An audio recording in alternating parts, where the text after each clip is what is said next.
This making of a whole self takes such a long time. Pieces are not sequential, nor are our supplies. We work here, then there, hold up tattered fabric to the light, sew past dark intent, use all of our thread. We sew at what needs us most, and as it asks, we sew again. The self is not one thing, once made unaltered, not midnight task alone, not after other work.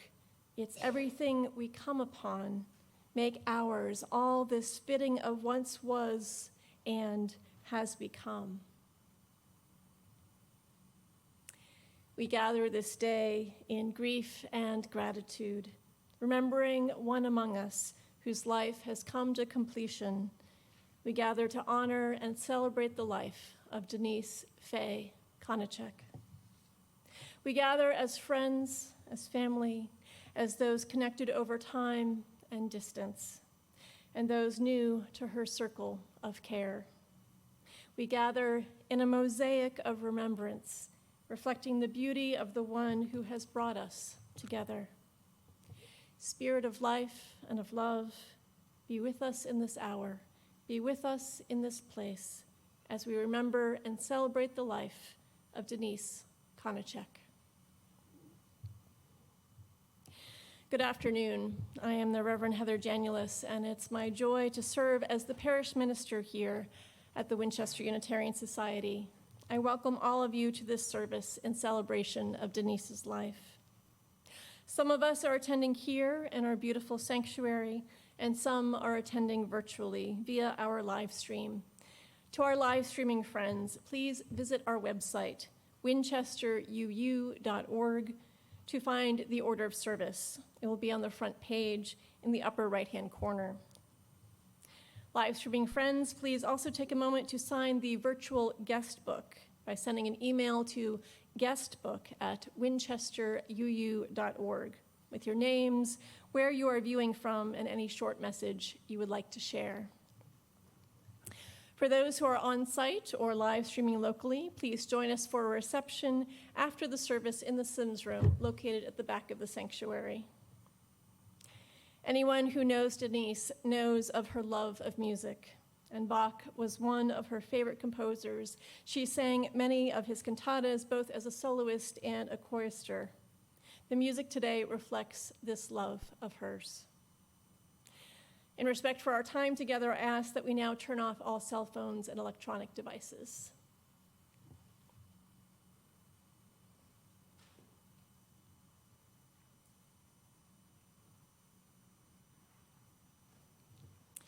Let us continue our service by lighting the chancel chalice.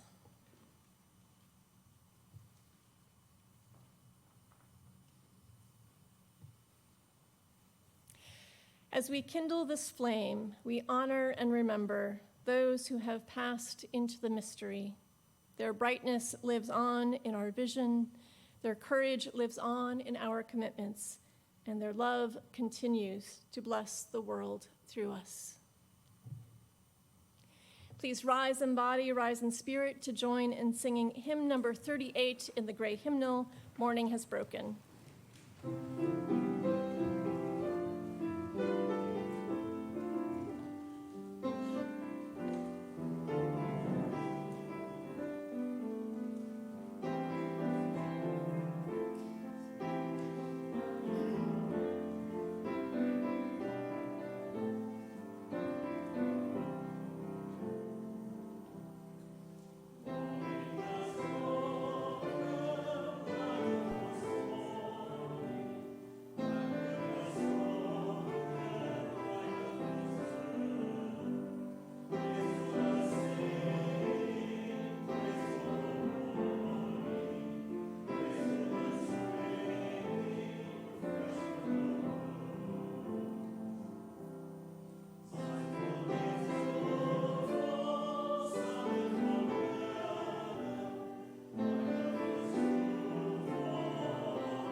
The world is not with us enough.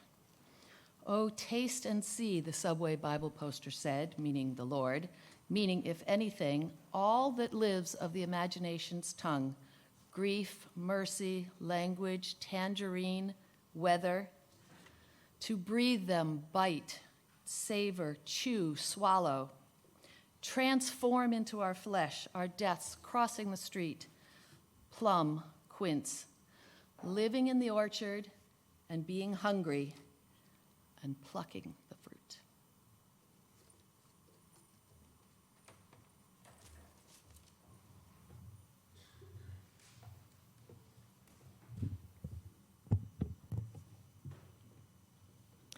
Denise was born, Denise Faye Konicek, in Prairie du Chien, Wisconsin, on August 31st, 1952.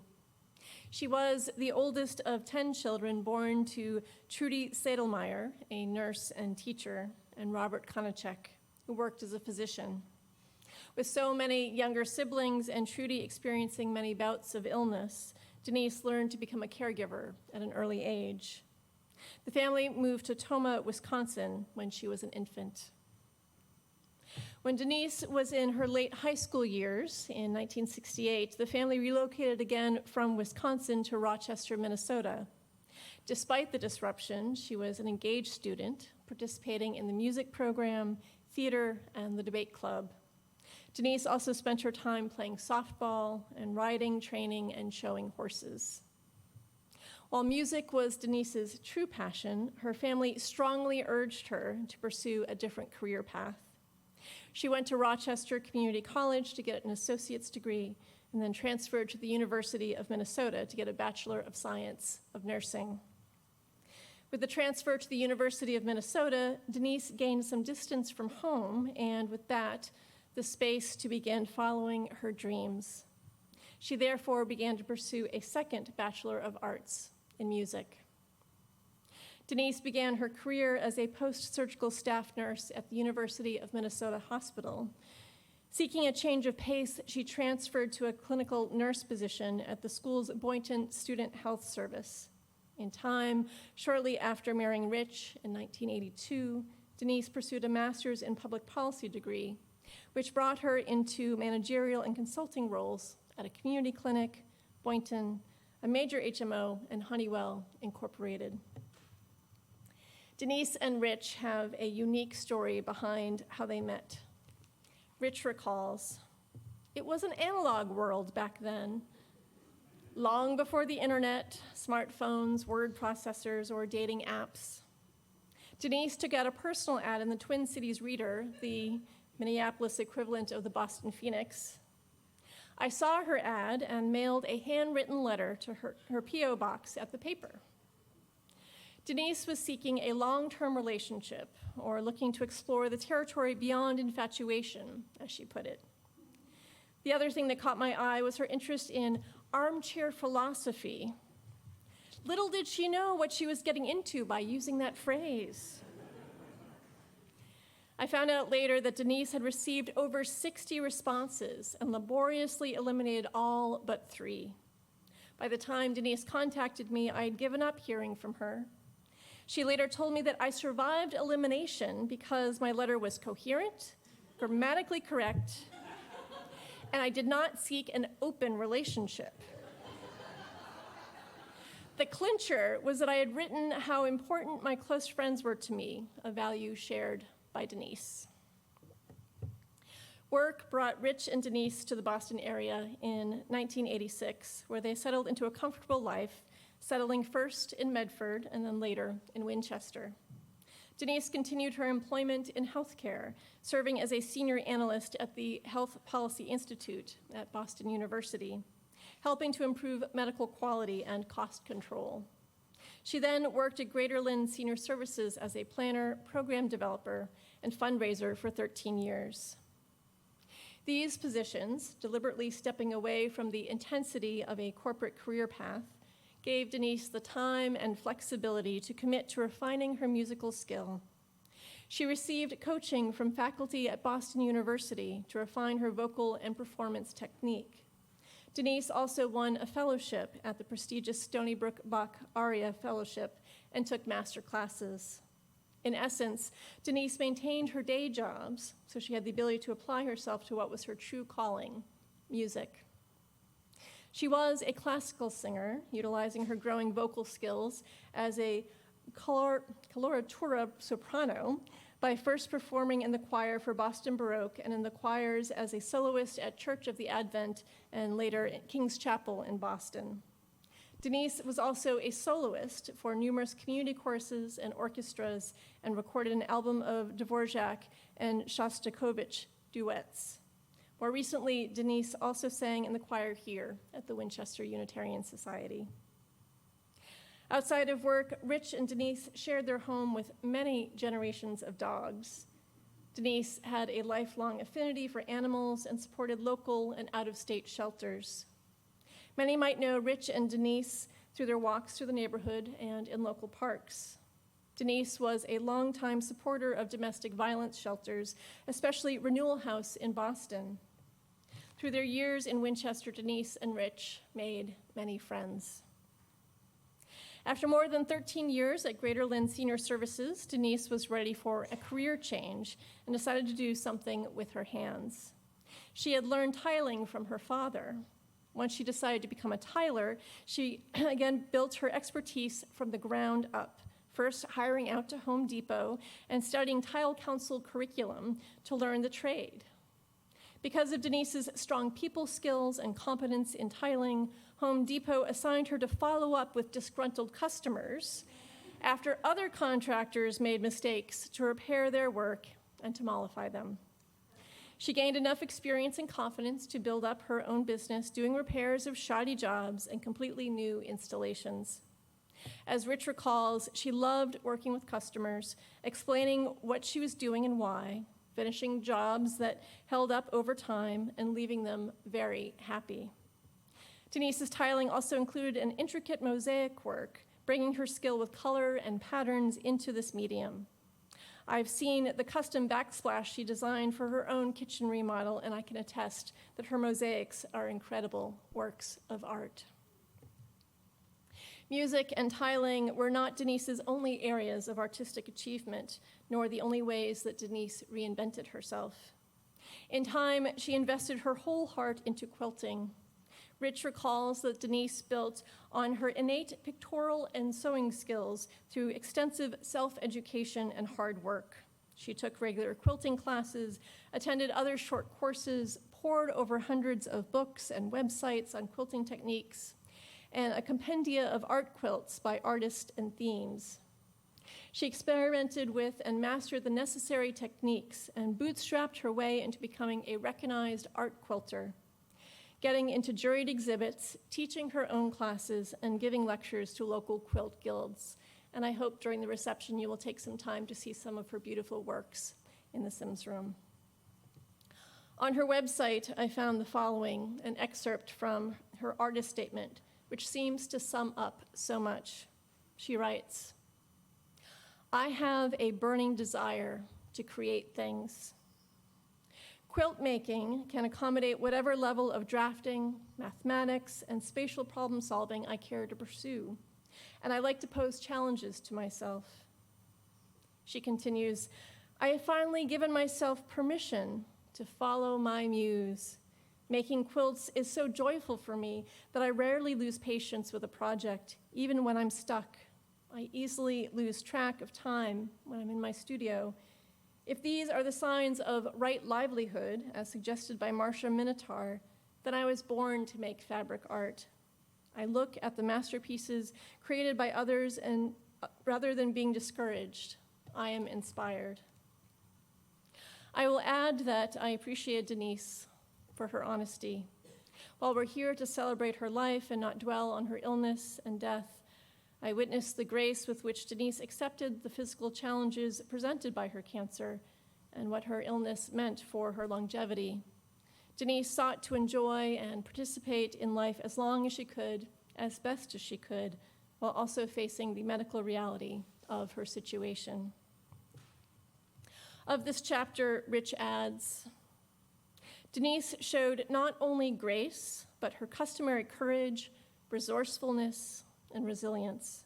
She got counseling to come to grips with her imminent death and got down to the business of researching her diagnosis, treatment options, and symptom management, actively participating with her medical and later hospice team, deciding when to go off treatment, investigating medically proven natural cancer-fighting agents. She dealt with her terminal illness exactly the same way she lived her life. I continued to be in awe of her for this, and I'm not one to awe easily.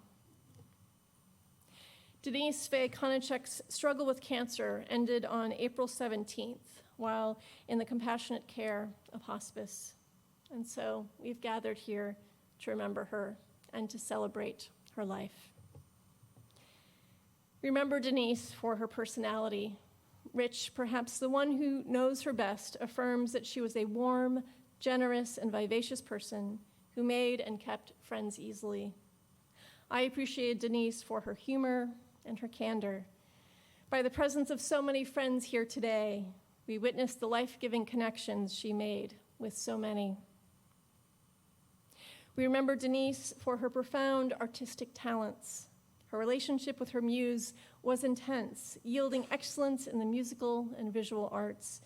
Yet her gifts were also born of hard work and practice, of making the commitment to seek mentorship and to pass on her learning to others. And we remember Denise for following her artistic callings no matter the obstacles in her way. She honored the integrity of her own path and worked hard to be true to herself and the values that gave her life meaning. We remember Denise Konicek. I now invite us to enter into a time shared of silence, so we may each welcome our own memories of Denise into this sacred space.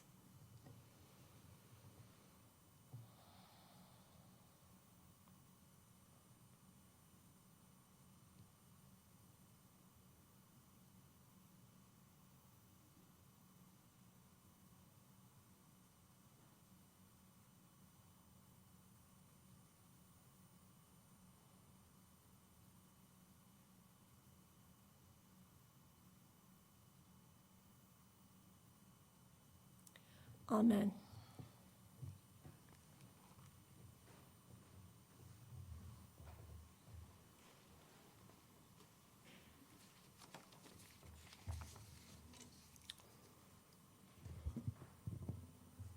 I met Denise in Minneapolis back in 1978 when we were in our late 20s. We dated for a year, bought a house, and married 2 years later. Denise liked to tell people that I became secure about our relationship only after buying the house together, because I thought our contract as co-mortgagers would be more difficult to break than a matrimonial one. She was correct. I used to tease Denise about the dark and gloomy days before I met her, but that was only partly in jest. For example, the first time I introduced Denise to my grad school friends at a party, two of the women pulled her aside and asked, "Where did Rich meet you? You seem so normal compared to his other dates." Sadly, this judgment was also correct. We were married for nearly 42 years, experienced many, many good times, as well as some tougher ones. I believe that we made our way through life's trials more successfully together than we would have apart. Denise enriched my life and helped me become a better person, sometimes in spite of myself. With her passing, I've lost my best friend, my lover, and my life partner. But rather than dwelling on grief, I wanted to celebrate Denise because she lived so fully and so well. Denise was warm, open, she was caring and empathetic, generous, honest, brave, and cheerful. She was also curious, smart, creative, analytical, resolute, and attentive to detail. These traits enabled Denise to succeed at nearly any task or goal she pursued. She laughed heartily and often. She even laughed at many of my jokes, proving her keen sense of humor and earning my gratitude. Denise was driven by 4 passions: people, music and art, nature, and knowledge. These powerful passions, coupled with her character and talent, made Denise a remarkable person, indeed. Recent conversations with many of you helped to confirm my only slightly biased judgment. Denise cherished her family and friends. Her relationship with her large and dysfunctional family were loving but challenging. She worked long and hard to overcome childhood traumas. Gradually, the family dynamics improved and wounds from rough periods healed. Many of Denise's siblings and other family members kept in close touch as her illness progressed. They also made multiple trips to Boston over the last year to support us. Denise was embraced by my smaller and more sedate family. She bonded quickly with my mother, sharing strong interests in gardening, the arts, travel, and occasionally commiserating about me. In addition to holiday reunions, my mother joined us for winter getaways in West Palm Beach for 13 years until she became too frail to travel. Denise had similar commonalities with my sister Faith, who was a master gardener and collector of antique Amish quilts. Close relations with in-laws are never guaranteed, but ours were both easy and rewarding. Denise endeared herself to my extended family as well. Perhaps her most notable contribution was rescuing us when we celebrated Passover together. Her perfect pitch nearly salvaged my family's energetic but tone-deaf renditions of songs from the Seder service. Denise made friends prolifically with colleagues from work, with her tiling customers, fellow musicians, quilters, and artists, while walking our dogs, and with her caregivers at Dana-Farber and Beacon Hospice. She relished stimulating conversations and strong hugs, and she was not shy about initiating them. Shortly after we met, Denise invited me to a vocal recital where she performed a solo. Although she'd mentioned she was a singer, I was stunned at the beauty and clarity of her soprano voice. A few weeks later, she showed me some striking sketches and calligraphy that she had drawn in high school. I began to grasp the extent of her artistic talents. Denise worked hard to devote more time to her singing and later her fabric art, especially when we moved to Boston and later after she retired. Denise loved nature, especially animals and plants. She enjoyed riding and showing horses when she was growing up. Later, she would arrange rides whenever our vacations allowed, since owning horses was not feasible for us. Not long after we bought our first house, Denise's boss persuaded us to adopt a stray female shepherd mix that he was unable to keep himself. We soon became devoted to her. A few years later, Denise found another young shepherd mix wandering around a busy street. He bonded immediately to our first dog and defeated our best efforts to place him with other friends. Thus began our tradition of owning 2 large rescue dogs at a time for the next 43 years, a very rewarding tradition for both of us. Denise treasured her walks with our dogs, especially when she would chat with a friend or someone she met along the way. And it was probably the worst blow that she suffered after her surgery and as she became weak from her illness. Denise loved learning. She relished gathering new information and developing new skills. The year Denise took the GRE exam for graduate school, they added a new section on logical and causal reasoning, topics that I had taught in graduate school. With minimal coaching, she quickly mastered the new GRE questions and aced that part of the exam. For many years after that, she enjoyed competing with me to solve logic puzzles. Denise embraced the web, Google, and YouTube as gifts from the technology gods to help her research her diverse interests. She devoured quilting videos and artist websites. She frequented pathfinder.com to identify possible new dogs for us to adopt. Her favorite topics included politics, plants, the environment, and animal intelligence and rehabilitation. As Reverend Heather mentioned, after Denise was diagnosed, she pored over clinical studies of treatment options and actively discussed them with her oncologists. Denise enjoyed sharing her knowledge with others. She went from taking to teaching quilt classes until the pandemic intervened. She mentored several would-be artist and singer friends. She taught me enough tiling so that I could serve as her apprentice when she needed a helper. I was also useful in dealing with the ceiling tiles, which she was challenged in that direction. She was always happy to teach customers who wanted to learn how to tile. When appropriate, she even offered tips to the younger nurses who cared for her during her illness. This was quintessential Denise. Denise was an instinctive and inveterate problem solver. She loved applying her creativity and skills to help patients, set up social programs or write grants, design quilts, and master difficult vocal passages. She enjoyed figuring out complex tile cuts, which I was totally unable to do, improving her garden, designing and completing home projects, and solving jigsaw and word puzzles. Neither Denise nor I believed in an afterlife. But like Reverend Heather, I do think that people persist in the world through their accomplishments and their influences on others. So Denise persists through her work helping patients and seniors, in the pleasure she brought to people through her singing and quilts, and in the hearts and memories of family and friends whose lives she brightened. Also, we can all learn from Denise's inspiring but characteristic response to her cancer diagnosis and treatments. Her pragmatism, adaptability, and determination to get the most out of her life.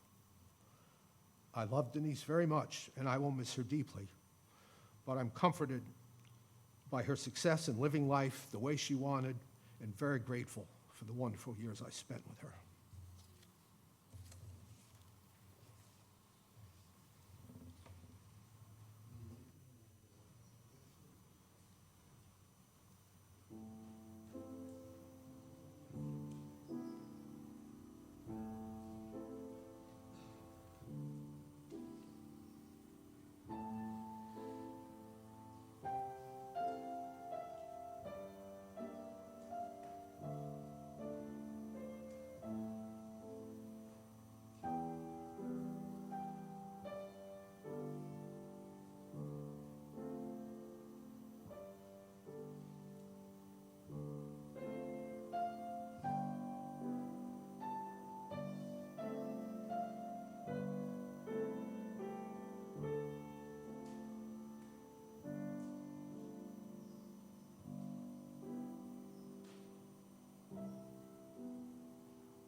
Last words.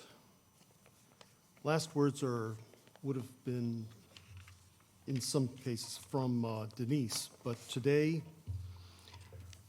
I shall read from a poem by Christina Georgina Rossetti O ye who taste that love is sweet. I hope that in spite of my voice, you'll hear Denise encourage us through these words. O ye who taste that love is sweet, set waymarks for all doubtful feet that stumble on in search of it. Sing notes of love that some who hear, far off, inert, may lend an ear, rise up and wonder and draw near. Lead lives of love, that others who behold your life may kindle too with love and cast their lot with you. Amen.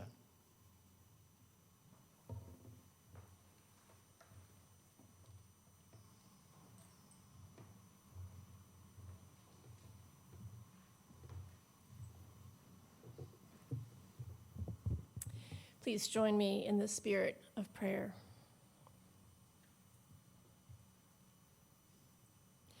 Spirit of life and creation, we give thanks for the life of Denise Konicek, for the many ways she inspired us with her commitment, her artistry, her generosity, and her love. While we mourn her absence from our lives, may we be grateful that her body is finally at peace.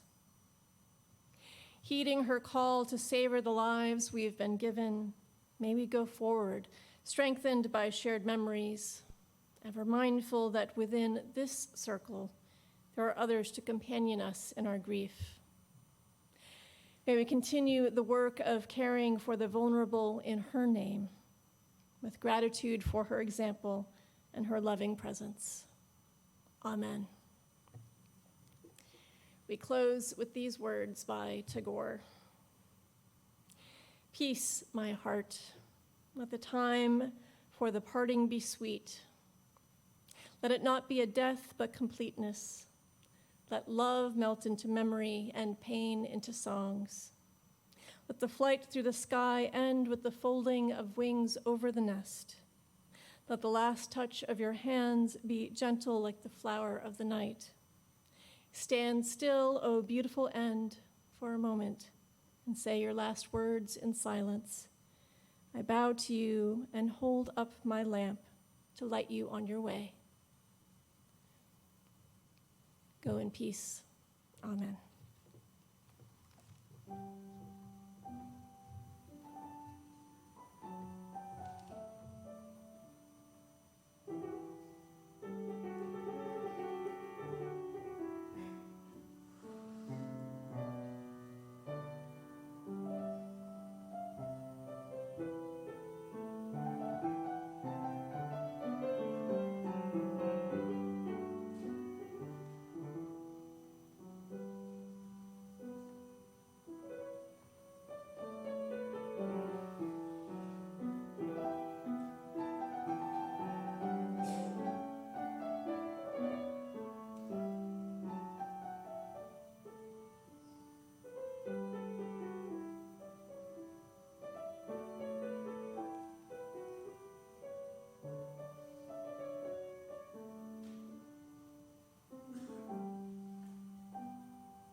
Our service has ended. Let's gather together in the Sims room for a reception.